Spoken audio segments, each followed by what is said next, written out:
All right, hello to everyone. This is going to be the stuff I picked up on my trip to Hamburg, Germany, Austria, and various places in Italy. So a lot of these are a combination of some of the records that I got there. These first two are basically the same title, but they're different pressings, and I'm not going to show. I'm not going to go through it, but Beatles, Hey Jude, German pressing. This one right here, one of them, let's see, this is the first one because it has the EMI stamp on it there. But first pressing, it's got a black sleeve. The apple's a little different color. It's not the same type of color. And this one right here, this is like the maybe a second pressing of it. Same back, everything's similar on it. No stamp in the corner, no EMI stamp. But so there, those are the Beatles, Hey Jude, Beatles again, German presses that I picked up in Hamburg at a very cool record store in Hamburg. This one right here is a 12-inch that was only issued as a 12-inch in Italy. So when I went to Italy, I looked for this specifically, trying to find it. Never released anywhere in any other country as a 12-inch with the picture sleeve. So this is the same sleeve that was on the single in every other country. There's 12-inch releases that have been different mixes in like UK, other countries, but not the single release. So this is the single with this cool picture sleeve, only in Italy. This was only issued in Italy, so I was very happy to find it. Let me see if you can see up in that corner there. Yeah, made in Italy. So if you want to find kind of a rare one, rare McCartney 12-inch, and Hope of Deliverance is a pretty good song from his, what was the album after Flowers in the Dirt? Oh God, I forget. Off the Ground. Probably getting old. So, great single. Glad that I picked it up. I think it was like 30 euros. It's not cheap, and if you can find it, it's not on eBay. So, this is Ringo the Fourth. I found this in Italy, and it's a German pressing of this album. No, this is an Italian pressing that I found in Italy. Ringo the Fourth. Not my favorite Ringo album. In fact, it's probably, in my opinion, not one of his best. Probably his worst, I think. There might be a couple songs on here that are interesting, but I don't know. For the most part, not that cool. Here is Shave Fish. This is from Holland. I got this one in Italy. Got I think a UK pressing of this, and maybe a German pressing. I'm not sure, but Holland pressing of this. Same back cover. See if you can see it on. That's the difference. Holland. I was extremely happy to find this because Harrison is tough to find overseas, and even in the UK, solo Harrison. So this is Cloud Nine, and this is an Italian pressing of Cloud Nine. So one of George's best albums. My favorite of his, actually, Italiana. So, Italian pressing. Dark Horse, great album. Maybe my favorite John Lennon album. Very happy to find this. It's Italian pressing. Extremely happy to find this. It doesn't have the flips on the cover. It just opens at the top, as you can see. And it's got the back. Let's see if I can see if there's anything that says Italian on it. The record. Here, hold on. I'll show the record on this one. Let me just pause it. So here it is. This is the Italian Walls and Bridges. You can see it's a dark green apple. And if you look on there, it says up on top, upper left there, made in Italy. So really pretty cool. I'll flip it over here. You can see the back of it. Just really cool to find these pressings like this. And believe me, it's not easy to find these records. Older records, they got a lot of newer ones, but for some reason the older ones are tougher to find. Okay, so we got back to back here. is two of the famous great Ringo albums. This is an Italian pressing. You know, flip it over and you can see the back. See the back with EMI Italiana. So, again, this is like 10 euros.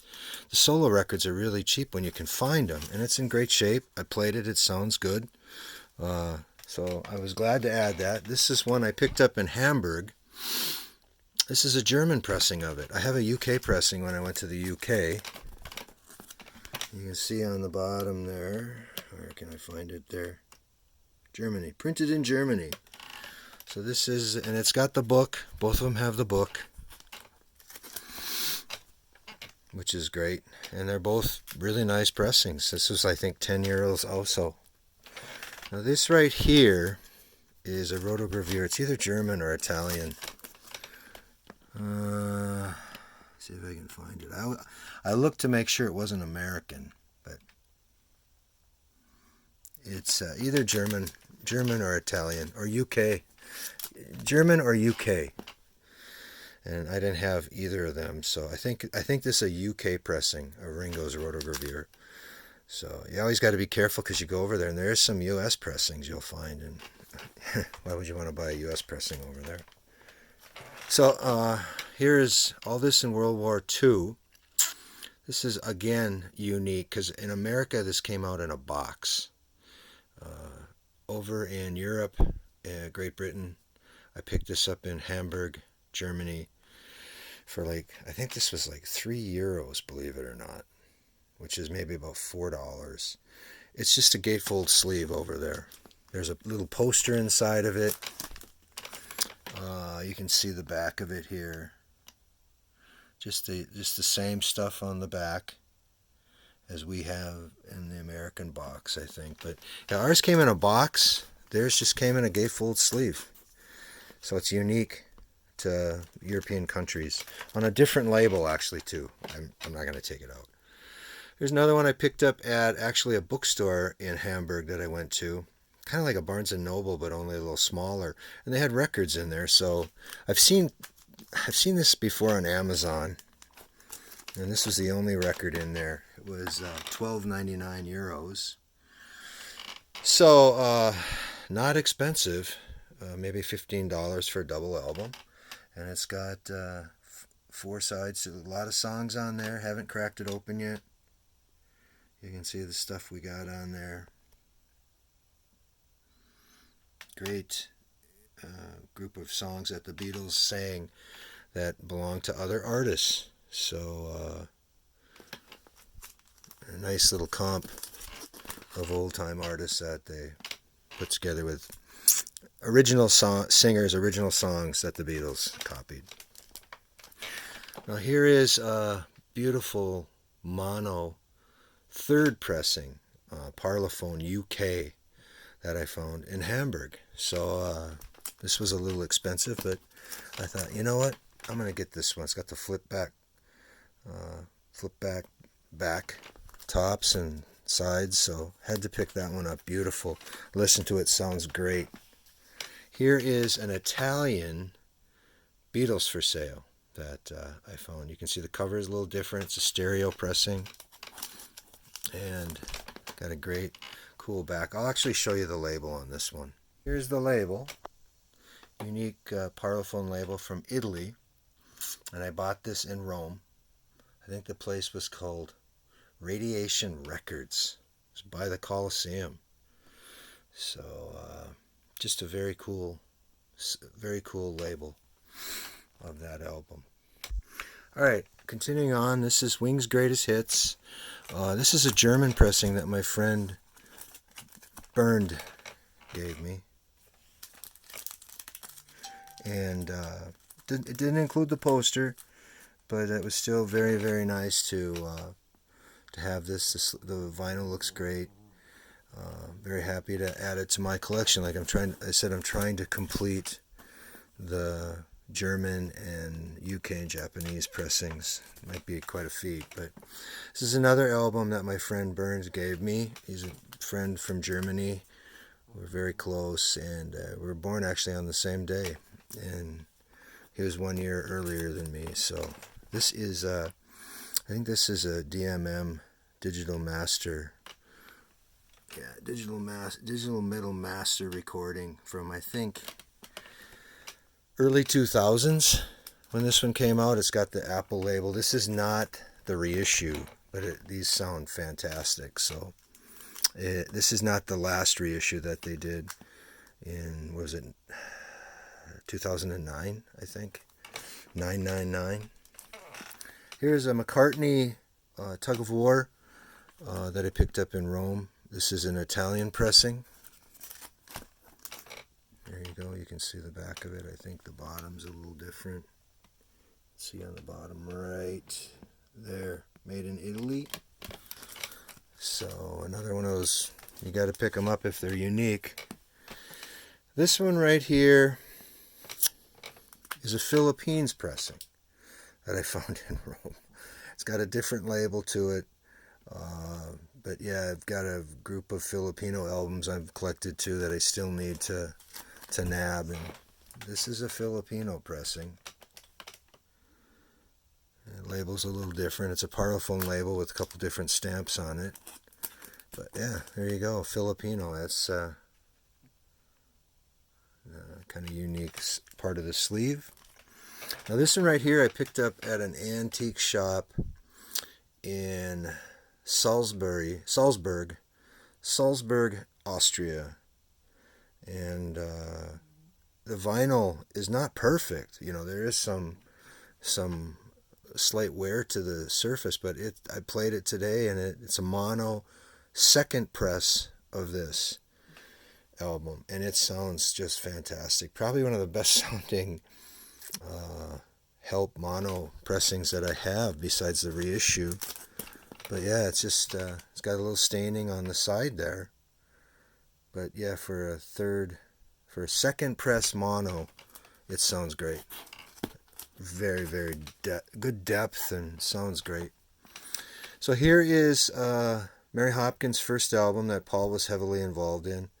And this is a German pressing that I pick up. It's got the nice shiny sleeve to it. But yeah, German pressing. So nice. This is the Beatles' Help. This is from Italian pressing, a later Italian pressing, not an early one. There's an earlier one that has this cover to it right here. That's the cover on the earlier one. I have early pressing of this with that cover, but I didn't have this one with the film on the bottom. So it makes it fairly unique, and I was happy to pick this one up. Now this next one is John's great album, Sometime in New York City. You know, most people hate this album, but I actually do like the songs that John plays on this. I find them they're good. They're poppy, and I don't mind them. I enjoy listening to them. It's just a bad time for John. This is a German pressing, and I think it's a first press German Sometime in New York City. It hardly has ever been played. Not a scratch on it. Now this one is a very unique one I picked up over. This is an initial Beatles for Sale, and I'll show you the label for this. Let me flip it over. Picked this up in Hamburg. The back of the cover is not that great, but it's not pretty much, you don't play the covers. So let me just put it on pause. I'll show you the label. So what I found here was the iconic Odeon label. The gold, orange, or red, gold or red, white label. It's not easy to find. These are becoming more and more valuable. So it's very, very happy to find this. I got a couple of these, but stereo pressing of Beatles for Sale on this iconic label. So go on to the next one. Okay, so next up here is Flowers in the Dirt, and I have an original USA pressing of this on Capitol, and then I also have an original UK pressing of this on Capitol, plus there's been reissues of it recently, of course. But this is an original German pressing of it, so I couldn't resist it. Let's see if I can find where it says German on there. I know on the and it's in the record, it says Gemma, Gema, but this is a German pressing of it, and I think it was only 10 euros, as you can see. I found it in Hamburg. And, I mean, you can't resist 10 euros. That's cheap. This one, for an original one, this one right here, the reason why I got this and I'm showing it to you, Everly Brothers EB84, it has the McCartney song on it. This is German pressing I found in Hamburg. It has the McCartney song on it, Wings of a Nightingale. And I think this one was also just £3. So $3.50 for this album, a German pressing of it. And there is On the Wings of a Nightingale, first one up. Beautiful song that Paul wrote for them. And this one right here is another one that my friend Bernd gave me. Wings at the Speed of Sound. This is a German pressing. So another one I need to complete my German pressings, and I'm very thankful for him to give me that. Now I'm just going to show two more things here. These are two CDs, and I think they are CDs and DVDs that he gave me, or that we worked a deal out for. It was very, very good to get these. You can't find these in the States unless you go on Etsy or something like that. But this one right here is pretty unique. It's got a DVD in it and a CD. So really cool. Nice cover. And of course this one, the rooftop. It's not Blu-ray or anything like that, but it's a nice combination of this stuff. You can see what's on it. It's got the DVD, and then it's got the CD. So, very nice. I'll open one up here. If I can show you the inside of this. It's on pair. So, pretty cool. Yeah. And then I got one more thing I got to show too. I'll be right back. This is kind of the piece de resistance that my friend from Germany got for me as a gift, because our birthdays are on the same day, so we kind of exchanged early birthday gifts. We met up in Hamburg, and we got a chance to see the Reeperbahn, go to the different places the Beatles played at, and just walk that area. And it was so cool to be there with him when we had a chance to do that and see all the old sites. We went into the Kaiser Keller, saw Paul Weller, one of the great artists from the 80s and 90s. He played with Style Council and the Jam. He had put a concert on in the Kaiser Keller upstairs. We actually got to walk downstairs where the Beatles played and see the stage, which they normally don't let people down there, but they let us go down there and take a couple pictures of it. And then we went, after the concert, we went over to the Indra, where the Beatles first played when they first went to Germany. That's the first place that they played at, was the Indra. And it was open. And they only opened certain days of the week, but by chance it was open, and there was a jazz group playing in there, so we got to go in and sit in there. And it was just so unique to be like, this is where the Beatles first played when they came to Hamburg. And then the Kaiser Keller going in there. The Star Club doesn't exist anymore, but there's a plaque where it used to be. It's kind of an open space, so that doesn't exist, which is too sad, you know. It's a red light district, but really it just reminded me of walking down in Memphis, you know, Beale Street, or just maybe 3 blocks of Vegas, you know. Vegas, it's even kind of tame compared to Vegas, you know. Vegas is worse. So red light district, you know, there's stuff there, definitely, that is not for kids. So, but then we finished the night off at Gretel and Alphonse, where the Beatles used to go, a bar after they played in the early morning, have a few beers. There's a table there where they would sit. We walked in there, had a couple beers in there. So, German beer, it was great. It was great getting together with him and seeing all this stuff in the day and also at night. So, but yeah, this right here is really cool to have. And thanks to Bernd for giving this to me. Appreciate it. It was great getting a chance to see him and get together with him and finally get to meet him, you know. But yeah, it was cool. And one of those things I'll always remember. But But yeah, this right here is it's fragile. There's a poster in there that actually came with it, and you can barely find the poster anymore, he said, but it does have the poster in there. It's a picture from Help, and the photos are all like 65, 66. It's a fairly thick little tour guide that they gave. A lot of cool photos in it. I wish I could show them to you, but I can't. So, and that's it for this one, for my trip to Hamburg, Germany, Austria, and various places in Italy. We went there because my niece got married in Amalfi, so we had a great time at her wedding, but we got to see a bunch of different things on the way. So anyway, thank you for watching the video. If you made it for the full 20 minutes, I appreciate it. But take care of yourselves and see you again sometime.